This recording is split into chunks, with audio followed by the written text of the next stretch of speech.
Hello everyone, आज हम एक नई टॉपिक में डिस्कस करने जा रहे हैं। वो है पूर्वी घाट यानी ईस्टर्न घाट्स।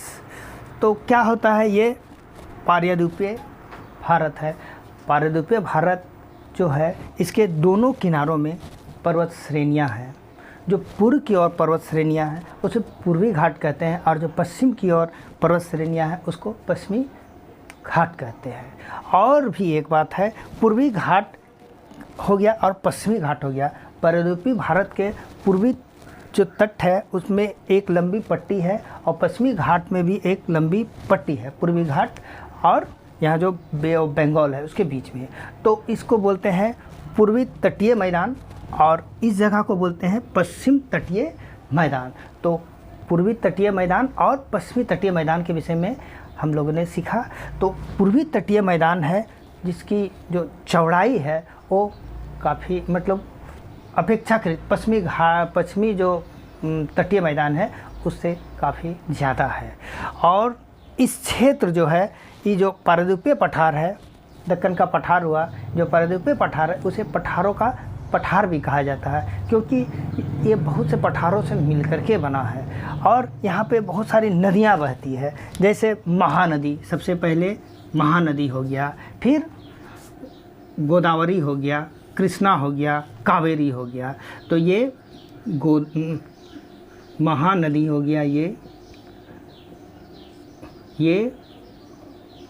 गोदावरी हो गया, ये कृष्णा हो गया, ये कावेरी, दक्षिण की गंगा जिसे कहते हैं। ये जो नदियां हैं अपने साथ ये लंबी दूरी से आती है, और ये अपने साथ बहुत सारे अवसाद को लाती है, और ये इस दिशा में बहते हुए आती है इस तरफ से। यानी ये जो भी नदियां हैं पश्चिम से पूर्व की ओर बहती है। और सिर्फ दो ही नदियां हैं, जैसे यहाँ पे नर्मदा और ताप्ती, वो सिर्फ किस तरफ बहती है, आपका पश्चिम की ओर। तो इस जगह जो है यहाँ पे इसका ढाल किस तरफ है, पश्चिम की ओर है। लेकिन जो पारद्वीपीय पठार है उसका ढाल किस तरफ है, आपका पश्चिम से पूर्व की ओर है। अगर आप देखिएगा कि यहाँ पे, तो ये पूर्व घाट हो, पश्चिम घाट हो गया, यहाँ एक तटीय मैदान है, और ये आपका पश्चिमी घाट हो गया, और फिर ये दक्कन का पठार हो गया, ये दक्कन का पठार हो गया, ये पश्चिम तटीय मैदान हो गया, पश्चिमी तटीय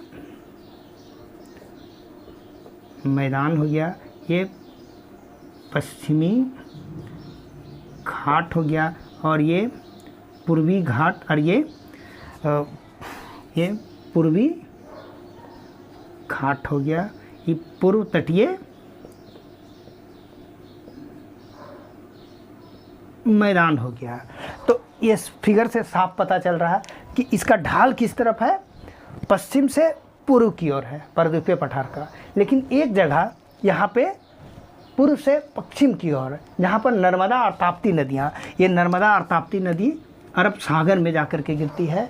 ये हो गया विंध्यन श्रेणी हो गया, ये सतपुड़ा हो गया, ये विंध्यन पर्वत हो गया, विंध्यन श्रेणी, और ये सतपुड़ा हो गया।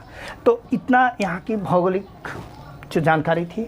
और एक चीज़, यहाँ पे उत्कल तट है, उत्कल तट हो गया, और यहाँ पे उत्तरी सरकार, और यहाँ पे कारोमंडल तट हो गया। तो इतना इसका ये है। तो इस प्रकार हम लोगों ने देखा कि इस तरफ में जो पूर्वी घाट में कौन सी नदियां हैं, और वो जो नदियां हैं वो काफ़ी इस तरफ को अपर्दन लेकर के आई है, अपने साथ काफ़ी अवसाद ही लाती है। और दो ही नदियां हैं जो पश्चिम की ओर बहती है, उनकी दिशा, और वो अरब सागर में जाकर के गिरती है, वो है नर्मदा और ताप्ती। ये रिफ्ट वैली में बहती है, और ये जो नदियां हैं यहाँ पे एस्चुरी का निर्माण करती है। और इधर जो भी नदियां हैं, जो महानदी, गोदावरी, कृष्णा, इधर में गंगा आती है, वो सब क्या चीज़ का निर्माण करती है, डेल्टा का निर्माण करती है। तो हमने देखा कि पश्चिमी घाट जो है वो उसकी ढाल काफ़ी ज़्यादा है, वो लगभग 45 डिग्री खड़ी है वो ढाल। और पूर्वी घाट जो है वो ज़्यादा ऊंचा नहीं है। और इस तरफ में हम लोगों ने देखा कि विंध्य श्रेणी और उसके बगल में सतपुड़ा के बीच में 2 नदियां हैं, नर्मदा और ताप्ती, जो कहाँ से बहती है, रिफ्ट वैली से बहती है।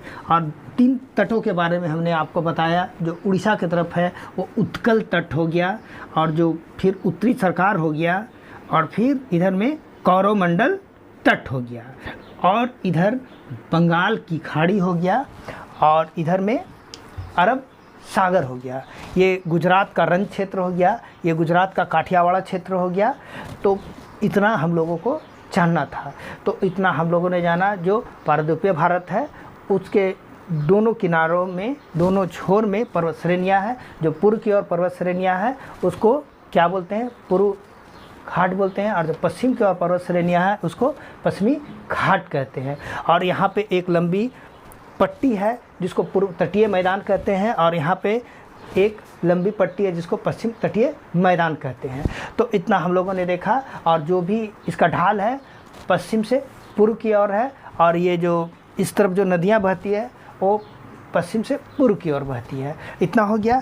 तो अब हम लोग देखते हैं ये जो यहाँ पर घाट है वो आपका पश्चिमी घाट है।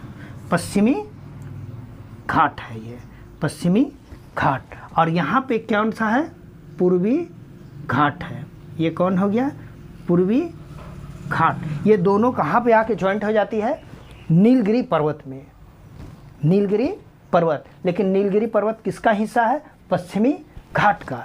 तो फिगर से ही पता चल रहा है कि जो पश्चिमी घाट है वो सतत है, वो पर्वत श्रेणियाँ रेगुलर है। लेकिन पूर्वी घाट का जो पर्वत श्रेणियाँ हैं वो असतत है, रेगुलर नहीं है। कहीं कहीं तो गोदावरी और कृष्णा नदी के जो बीच में वो आपका पूर्वी घाट का पर्वत श्रेणी मिलता ही नहीं है।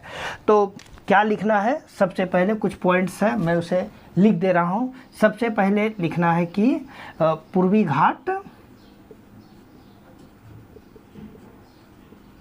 असतत है, असतत रूप में पाया जाता है, यानी टूटा फाटा है। और दूसरा पॉइंट की ओर जाते हैं। क्या होता है कि ये अरावली के बाद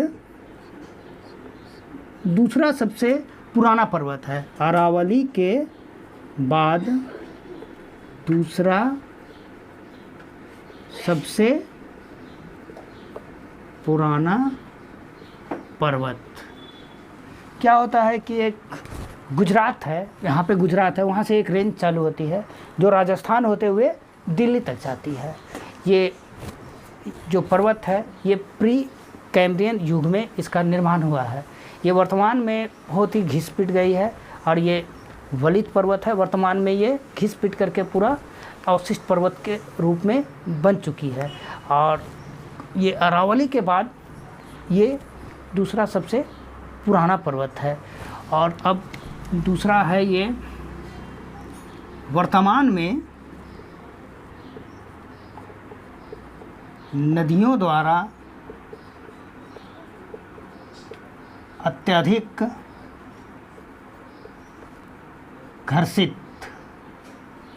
घर्षित एवं कट छट गई है।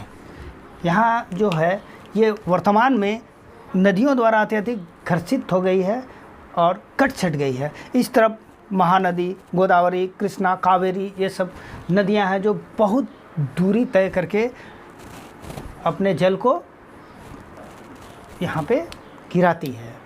तो क्या होता है, वो नदियाँ दूर से आती है और अपने साथ काफ़ी अवसाद को लाती है, जिसके कारण वो मतलब इस जगह घिसा पीटा और कटा छटा भी है।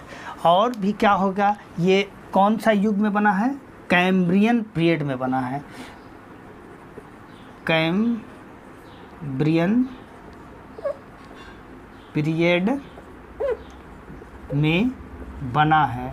इससे पहले मैंने बताया कि प्री कैम्ब्रियन पीरियड में कौन बना है, अरावली पर्वत। और कुडप्पा भूसन्नति से बना है। कुडप्पा भूसन्नति से भी ये बना है। और छठा और भी कुछ बातें हैं जो लिखने योग्य है। और ये असतत रूप में पाया जाता है पूर्वी घाट। पहले बता दी, ये वलित पर्वत है, वलित पर्वत है जो बलन पड़ने से बनता है, जो पर्वत बलन पड़ने से बना है। होता क्या है कि किसी छिछले क्षेत्र में जब कभी जल जाकर के जमा हो जाता है और अवसाद जमे हो जाते हैं तो क्या होता है, उसके दोनों तरफ से दबाव पड़ा और बीच में एक पर्वत का रूप धारण कर लेता है। उसी को ये बलन पड़ने से ये पर्वत बना है। और बहुत सारी बातें हैं जो लिखने योग्य नहीं है। ये क्या है, बहुत पुराना है। पूर्वी घाट पर्वत क्या है, बहुत पुराना है। पश्चिमी घाट कुछ नया है। तो पूर्वी घाट पुराना है और ये नया है। और भी बहुत बातें हैं। इस सब जो चौड़ाई है, पूर्वी घाट पर्वत की चौड़ाई ज़्यादा है, पश्चिमी घाट पर्वत की चौड़ाई कम है। पूर्वी घाट पर्वत की ऊंचाई कम है, पश्चिमी घाट पर्वत की ऊंचाई ज़्यादा है। ये सब कॉमन बात है, ये सब आप लिख लीजिएगा। और बचा 7 नंबर। और क्या बताया जाए, पूर्वी घाट बहुत पुराना है, कुछ हल्का लिख दे रहे हैं। पूर्वी घाट बहुत पुराना है, वर्तमान में नदियों द्वारा कटा छटा गया है और ये एक अवशिष्ट पर्वत के रूप में बचा है। यहाँ ग्रेनाइट,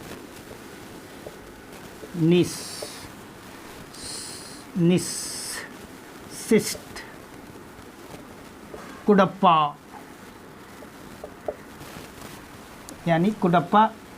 यानी कोयला पाया जाता है, कोयला, ये सब चट्टानें पाई जाती है।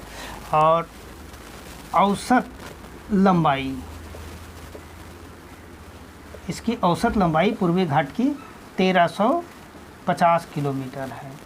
अलग अलग विचारकों ने अलग अलग इसकी लंबाई को बताया है। और ये कौन कौन सा राज्य से में इसका विस्तार है, तो ये उड़ीसा से चालू होती है। तो सबसे पहले उड़ीसा, उड़ीसा के बाद कहाँ जाएगी ये, आपका आंध्र प्रदेश, एपी। आंध्र प्रदेश के बाद कुछ भाग तेलंगाना की ओर भी है, तेलंगाना। फिर तमिलनाडु, ये 4 प्रदेशों से होकर के ये पूर्वी घाट का विस्तार पाया जाता है। अब इसका सर्वोच्च शिखर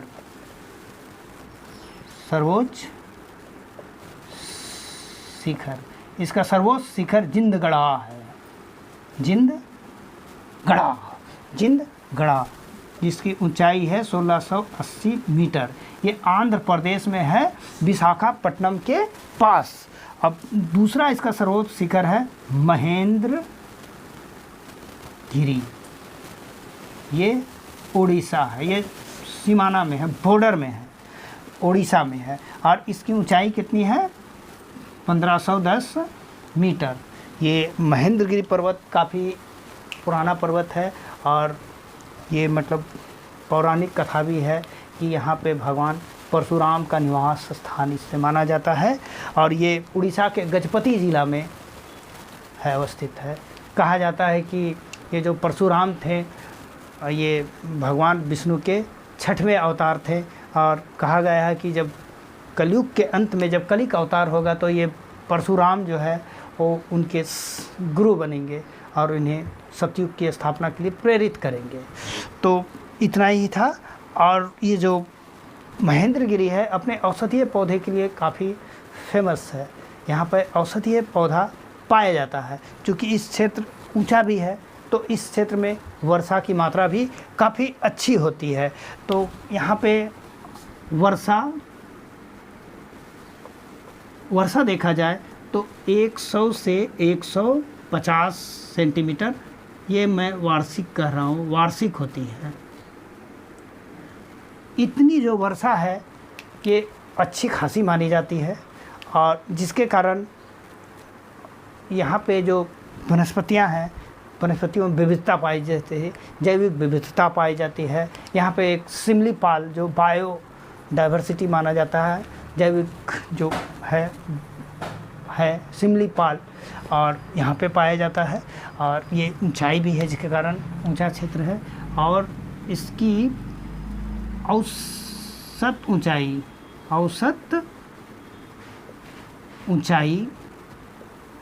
650 मीटर है। 650 मीटर है, 650 मीटर है। अब देखा जाए तो ये तो सतत नहीं है पूर्वी घाट पूरी तरह से, तो कहाँ कहाँ सतत नहीं है वो भी जाना जाए। तो ये जैसे महानदी हुआ, और ये गोदावरी इस जगह में बिल्कुल सतत है, यहाँ सतत है, यहाँ पे बिल्कुल रेगुलर है। लेकिन गोदावरी से आपका कृष्णा नदी जो है उसके बीच में तो पूर्वी घाट पाया ही नहीं जाता है। यहाँ पे एक प्रमुख झील है, आप कोलेरू झील बोला जाता है यहाँ पे। अब कृष्णा से कावेरी के बीच में यहाँ पर असत रूप से पहाड़ियों के रूप में पाया जाता है। कृष्णा और कावेरी नदियों के बीच में ये असत रूप से पहाड़ियों के रूप में पाया जाता है। इतना याद करना है। और भी एक चीज़ याद करने योग्य है, ये उड़ीसा से चालू होती है और कहाँ पे ख़त्म होती है? सेवराई की पहाड़ी तक। उड़ीसा में कहाँ तक, कौन पहाड़ी से चालू होते हैं?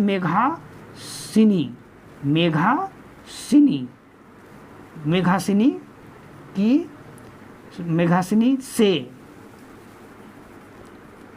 सेवराई की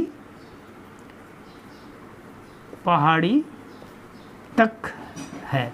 अगर ऐसे पूछा जाए कि जो पूर्वी घाट है कहाँ से चालू होता है, तो अगर प्रश्न में दिया रहे कि ये पश्चिम बंगाल से भी दिया रहे तो आपको पश्चिम बंगाल भी मानना है, और इधर में केरल तक उसका विस्तार पाया जाता है। लेकिन प्रमुख रूप से जो पाया जाता है ये उड़ीसा से लेकर के यहाँ पर है, तमिलनाडु तक ही है। और इतना हो गया। अब इतना हम लोगों ने जाना कि ये क्या है, बहुत ही पुराना पर्वत है आपका, ये पुराना पर्वत है। और यहाँ जो अरावली पर्वत है जिसका निर्माण प्री कैम्ब्रियन युग में हुआ था, उसके बाद ये दूसरा सबसे पुराना पर्वत है। और पूर्वी घाट पर्वत की चौड़ाई अधिक है, पश्चिमी घाट पर्वत की चौड़ाई कम है। ये पूर्वी घाट जो है असतत रूप से पाई जाती है, कटा छटा है, एक बलित पर्वत है, एक अवशिष्ट पर्वत के रूप में विद्यमान है, ये याद रखना है। और जो है महानदी से गोदावरी के बीच में ये बिल्कुल सतत पाई जाती है, रेगुलर पहाड़ दिखता है। लेकिन गोदावरी से कृष्णा के बीच में ये बिल्कुल पहाड़ ही नहीं है, लेकिन फिर कृष्णा से कावेरी के बीच में छोटे छोटे पहाड़ियों के रूप में है। और ये श्रृंखला चलता रहता है। और ये जगह जैविक विविधताओं के लिए फेमस है। यहाँ बहुत ही औषधीय पौधा पाए जाते हैं। जिंदगढ़ा जो है यहाँ की एक सबसे ऊंची चोटी है, जो आंध्र प्रदेश विशाखापट्टनम के पास है। और इसकी दूसरी ऊंची चोटी कौन है? महेंद्रगिरी। महेंद्रगिरी में किनका निवास स्थान है? प्राचीन समय में विश्वास था कि यहाँ पे विष्णु के छठे अवतार परशुराम का निवास स्थान था। और ये परशुराम है जो विष्णु के जो अंतिम अवतार होंगे, 10वां कलिक अवतार, उसमें उसके गुरु बनेंगे और धर्म की स्थापना के लिए उसे प्रेरित करेंगे। ये हम लोगों ने पढ़ा, ये आपका ग्रेनाइट निशिष्ट कुडप्पा ये चट्टानों से बना हुआ है। औसत लंबाई 1350 किलोमीटर है। और ये 4 प्रदेशों में प्रमुख रूप से पाया जाता है। उड़ीसा हुआ, आंध्र प्रदेश हुआ, तेलंगाना हुआ और तमिलनाडु हुआ, ये सब। और वर्तमान में ये अत्यधिक घर्षित हो चुकी है। तो इस प्रकार हम लोगों ने देखा कि पूर्वी घाट के विषय में अच्छी खासी हम लोगों ने जानकारी प्राप्त की है। तो ये 4 प्रदेशों से होकर के इसका विस्तार है, 4 प्रदेशों में। ये भी हम लोगों ने जाना, ये बहुत ही पुराना पर्वत है, ये भी जाना। इसकी चौड़ाई भी ज़्यादा है, ये भी हम लोगों ने जाना। और यहाँ अच्छी खासी वर्षा होती है। और महानदी और गोदावरी के बीच में ये बिल्कुल पर्वत के रूप में है, असतत रूप से पाई जाती है, ये सभी हम लोगों ने जाना। अब हम लोग ये कौन कौन सी पहाड़ियाँ हैं जिससे मिल कर के ये बनी है, इसके विषय में हम लोग जानेंगे। तो सबसे पहले ये भारत के 4 प्रदेशों से होकर के इसका विस्तार है। तो इस जगह में आपका केरल हो गया, यहाँ पे केरल हो गया, फिर इधर में तमिलनाडु, इधर समझ जाइए, ये तमिलनाडु हो गया, ये तमिलनाडु हो गया, इधर में आंध्र प्रदेश हो गया, अब इधर में उड़ीसा, ओडिशा हो गया, और इधर में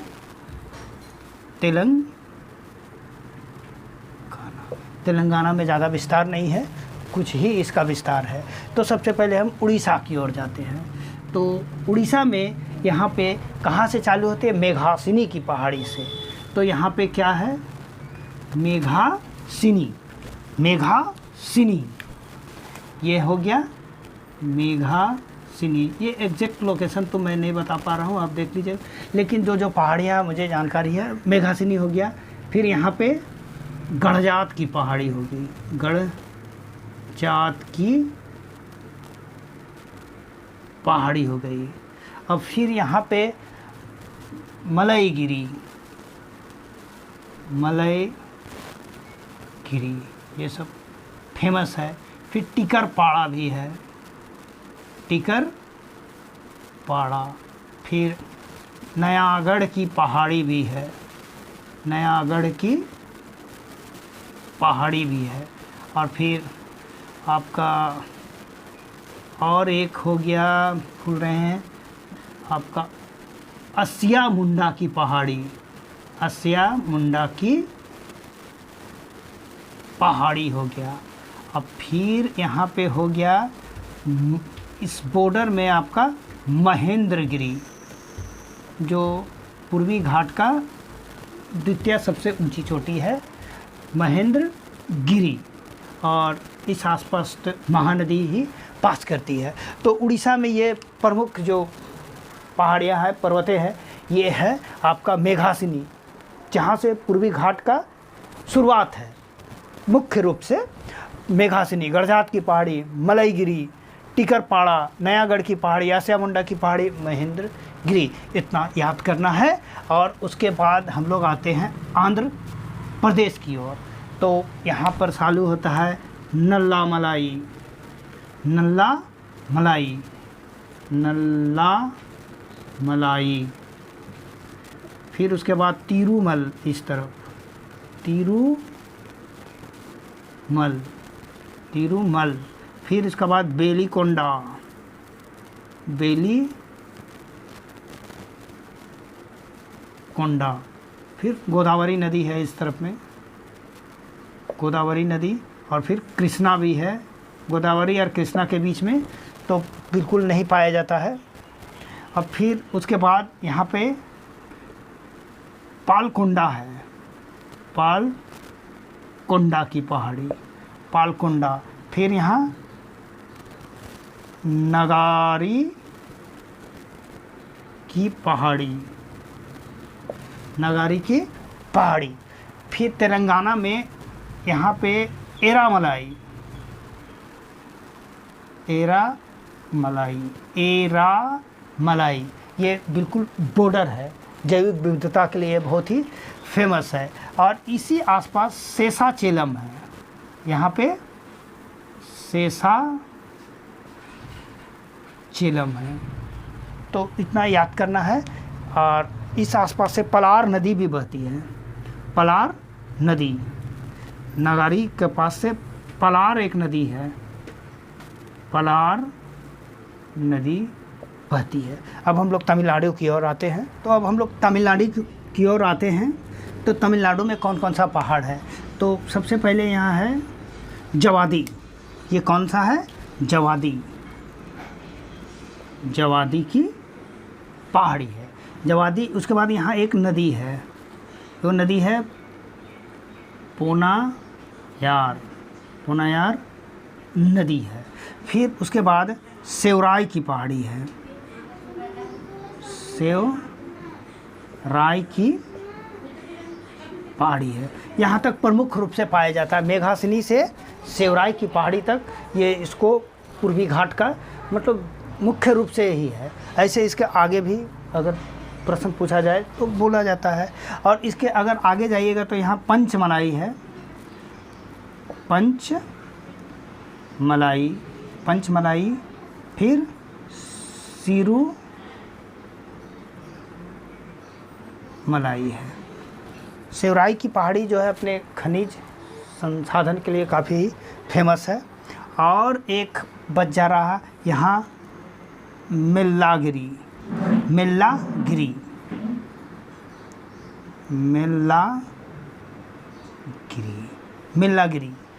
मेल्लागिरी ये जो पर्वत है ये चंदन के वृक्ष के लिए काफ़ी फेमस है।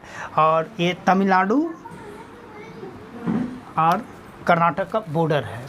तो इस प्रकार हम लोगों ने देखा। तो अब हम लोग कुछ एक नई चीज़ पे डिस्कस कर लेते हैं, वो है आपका इस प्रकार है, यहाँ पे सेवराय की पहाड़ी के पास में वो है नीलगिरी। तो इस प्रकार वहाँ पे है।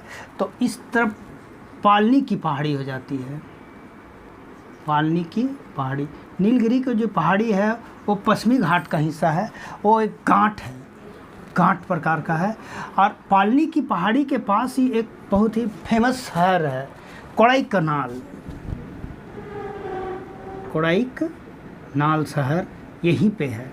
अब यहाँ पे कार्डेमम पर्वत है, इलायची की पहाड़ी, कार्डेमम इलायची की पहाड़ी के लिए फेमस है इलायची। इस तरफ अनईमुद्दी, अनईमलाई यहाँ बहुत फेमस चोटी है अनईमुद्दी, दक्षिण भारत की सबसे ऊंची चोटी जिसकी ऊंचाई 2695 मीटर है। तो इस प्रकार आज हम लोगों ने पूर्वी घाट के विषय में पूरी अच्छी तरह से जानकारी प्राप्त किया। और भी बातें हैं। तो यहाँ पे अधिकांश वर्षा किससे होती है? बे ऑफ बंगाल की खाड़ी से होती है। और भारत में जो मैक्सिमम वर्षा होती है किससे होती है? बंगाल की खाड़ी से ही।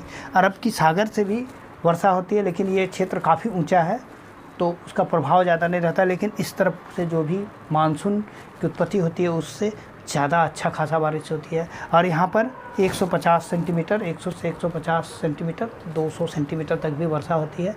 ये अच्छी खासी वर्षा मानी जाती है, जिसके कारण यहाँ जैव विविधता पाई जाती है।